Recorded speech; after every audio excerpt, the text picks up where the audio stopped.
അയ്യോ അച്ഛൻ അല്ല മോൻ. അച്ഛൻ താമസിച്ചെന്ത്? ചന്ത ഭയങ്കര തിരക്കായിരുന്നു. പറഞ്ഞു വിട്ട സാധനം മേടിച്ചുകൊണ്ട് വന്നോ?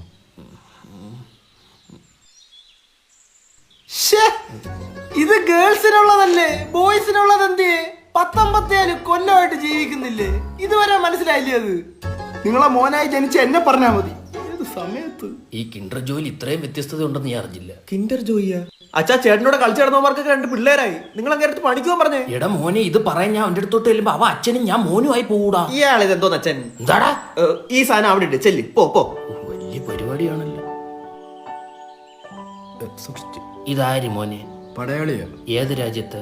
വെറുതെ. നീ വെറുതെയാന്ന് എനിക്കറിയാം. ചേട്ടാ, സമയം കളയും ലോകത്ത് എന്തോരം ജോലികളുണ്ട്. അതിലേതെങ്കിലും ഒന്ന് ചെയ്തുകൂടെ? നിനക്ക് തോന്നുന്നുണ്ടോ ഞാൻ ഇവിടെ വെറുതെ ഇരിക്കുകയെന്ന്? അല്ല ചേട്ടാ, എന്ത് ഇവിടെ ചെയ്യുന്നത്? എടാ, രാവിലെ 10 മണിക്ക് എണീച്ച് കുളിച്ച് റെഡിയായി ഞാൻ ബ്രേക്ക്ഫാസ്റ്റ് കഴിക്കും. 1 മണിയാകുമ്പോൾ അമ്മ ചോറുണ്ടായി കഴിഞ്ഞാൽ 1 ചാമ്പ ഞാൻ ചോറ് കഴിക്കും. നിങ്ങൾ കഴിക്കൂ? ഇല്ല. ഇന്ന് എന്നെ കുളിച്ചോണ്ടിരിക്കാൻ ടാങ്കിലെ വെള്ളം തീർന്നു. ആരാ മുട്ടിട്ടെ? ആരാ ആരാ? ആര്? ഞാൻ. അതുകൊണ്ട് നിങ്ങൾ 2 പേരും കുളിച്ചു. അത് പിന്നെ എനിക്ക് ജോലിക്ക് പോണ്ടേ? നീ ഈ ജോലിക്ക് വന്ന സമയത്ത് അച്ഛനെ അമ്മയെ നോക്കാൻ ആരുണ്ട്? ഒന്ന് ചിന്തിച്ചു നോക്കെ. ഈ വടി പോലെ നിൽക്കുന്ന മനുഷ്യൻ ഊന്നുവടിയായില്ലെന്ന് ആര് കണ്ടു? അതുകൊണ്ട് വീട്ടുകാർക്ക് വേണ്ടി ഒന്നും ചെയ്യുന്നില്ലെന്ന് മാത്രം നീ പറയരുത്. വീട്ടുകാർക്ക് വേണ്ടി ജീവിക്കുന്ന ഒരു സൂര്യനാരായണ വർമ്മയാണ് ഞാൻ. രച്ചപ്പൂടെടുത്ത് വിരലിട്ട് വായിലിട്ടിരി.